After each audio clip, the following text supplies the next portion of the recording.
Here we'll see what can go wrong with these missions, but how to take advantage of it. The main theme of this course is to empty those stamina bars and take the least amount of damage as possible. We really want them to struggle and think they can push us off and try, think they can flip us over and try, think they can hit us and try. The next two videos will show us how to exhaust them and keep from getting hit and bit. For right here, we'll see what can go wrong in that side control. We haven't seen how to control with this pin yet, but there is a chance that you could connect too much and get muscled over like this. If we do get rolled over like that, we can do the same thing back to them, but it's easier if we get our legs as close as we can to each other. So I move all the way over to her hip and it makes her lighter. And to make them even lighter than that, after we get our hips and legs close, we can shoot our hips up into the air as we're pushed with our arms until our body is under theirs and it's like they're laying on a log, easily rolled to the other side. It's unlikely for an untrained person to use this side control pin, but it's very common for them to try to muscle us over like that first example. If that does happen to us while we're using the pin, we can put them into what we call a guard position and become a sticky octopus. Using my arms as bars across her hip and her neck, I can bridge my hips up, create space, and shove her between my legs, locking everything up. We'll see how useful this awesome position is here in a bit. And of course we want to be able to stay safe while we're underneath a bad spot. We'll cover that in our snake charming video coming up, which is actually one of my favorite things to play with. They have 5 snakes we need to deal with, 2 legs, 2 arms, and a head, but we can do that. Now we know the most common things that someone will do under you when you have the mount is try to hit you, push you off of them, or turn over. And as we mentioned before, if they turn over and we stay on top but we're not ready for them to turn into that walrus, as they get up we could get dumped over their shoulders. So if they turn over before we're ready, we'll go cow tipping. When you're brand new to this or you're practicing with no resistance, you let your partner turn over and then they get up either to their elbows or all the way to their hands, and you grab, collect whatever legs and arms you can and tip the cow over. Again, settling in that side control back to mission 1. Chest up. If you're feeling unstable in that mount, a little sneaky way to get your cross side plus a trap is to encourage the turnover with the arm drag.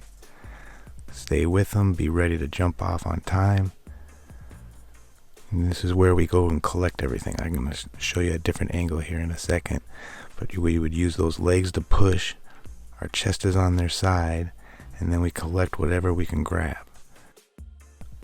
We can collect anything from a wrist to the shoulder or the ankles to the hips, but whatever's close enough to grab. My favorite thing about cow tipping is usually we can end up with this little trap of the arms, which of course is great for not getting hit.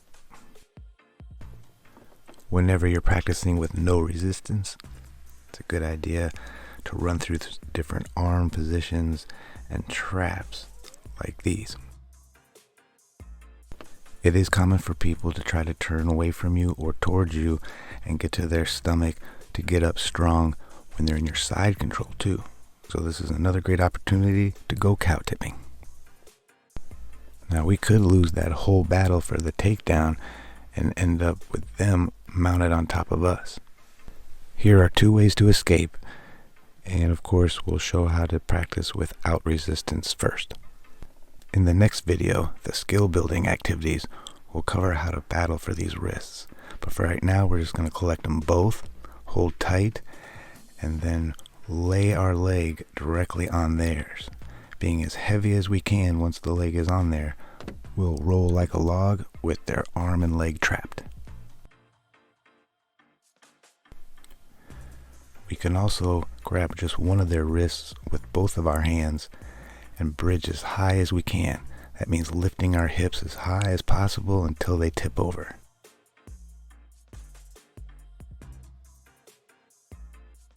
If they're strong enough to stop us from grabbing their wrists, we can lift our hips high again and make it so that their hands go to the floor, and then we can go get one or two of them. This only works though when they're sitting on our hips. So if they're high in our armpits like she is here now, I need to push her down on my hips to make that bridge effective. To add some help, we can use the pushing of one leg with that bridge, and we can pull on their clothing.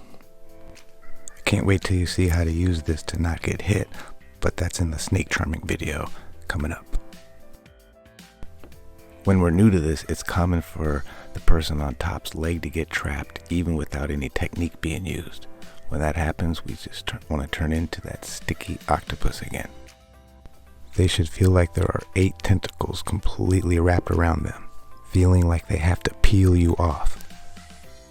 Depending on size differences, this one's even better. I'm on one side of her head, and both arms are grabbing the opposite side leg or shin, and then I use my other leg to lock it down all the way behind the knee, or if there's not enough room, locking those ankles. No matter how we're using our guard or being a sticky octopus, we want 0 space between us. We want them to peel away from us, and they're going to, and we'll take advantage of that. But if they start breaking away before we're ready, we're going on guard duty. And that means we're going to use our legs, which are way stronger than our arms, and break their balance and pull them down to us. Even if they get as far as getting one leg off the ground or both, we can still use our legs and break their balance. Once we're good at collecting wrists, this becomes even better. If we still have a hold of their upper body, but they get up to both feet, we still want to stay connected so that they're carrying our weight high on their spine. A little bit of pushing on the knee, eventually they'll collapse. Knowing they're going to want to break away from us, we'll use the peel and kick. Whenever someone tries to separate themselves from us in this position, they always put themselves into a kicking distance. We can throw a controlled push kick or even blast our heel in the strongest way a human can actually kick. Now we start to see the common theme. When missions fail, we want to get back to mission 1. So of course we go back to that side control pin, back to chest up. Depending on where they end up, they might be far enough away that they can start getting up. But of course we'll charge right in, go for mission 1, and get that side control pin back. Your octopus might be sticky enough where they cannot peel you off. So commonly, as they try, they'll post up and try to get up, and you'll still be connected to them. So we can go for the ride. This is very common when they can't peel us off, to try to muscle up like this. We can drop an arm and a leg, simply push, and then we're back to mission 1 with their chest up. Here's a better angle.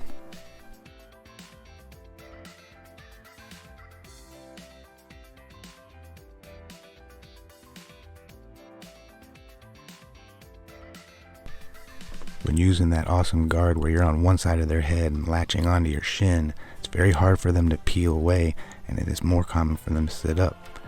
You only really need your leg for this, and then your arms stay free. They might try to use one of their hands to put on the floor and stop this motion, but your arms are free to deal with that. So we kick if they peel away, and we say thanks for the ride if they can't. When it comes to mission 2, chest down, one of the most common things is they'll try to get back up again. But again, you want to become that heavy walrus, shoving your hips forward, head up, and wait until they collapse, no matter how long it takes. Something that's also very common is that once they get up, you fall over to the side. Just don't let go, hug very tight with the arms and the legs, and you can still get chokes from there. If they start getting up, the mission has totally failed. You need to bail and go for the takedown and back to mission 1. You can get slammed into walls, the ground, or this can happen, and your head smack the ground. So the bottom line is, if anything fails at any time, it's back to mission 1. get that chest up. Once we're familiar with what we're good at, we can actually sucker people into doing what we want them to do. Here are a couple over-exaggerated examples, but on this first charge, I offer my body to get grabbed, and on the second charge, my neck. Just wanted to throw this in for the more experienced folks out there, but you don't have to react only to their attacks. You can make them grab you in certain ways with things that you have confidence in their counters. Alright, the last 3 videos, we'll see how to control them, exhaust them, not get beat up, and then see how it looks live with people you care about.